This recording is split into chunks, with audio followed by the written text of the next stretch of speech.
Ready to ditch that default thimble and make your Monopoly Go presence truly your own? First things first, you'll need to access your player profile. Look for the familiar icon that usually represents your current avatar or player name, typically located in the top left corner of your main game screen.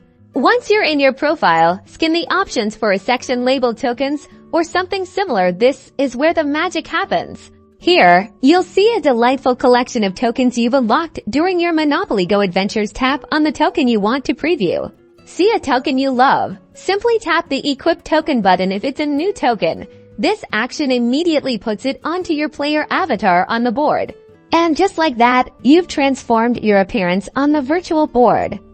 You can now personalize every game, choosing tokens that reflect your style or even your lucky charm.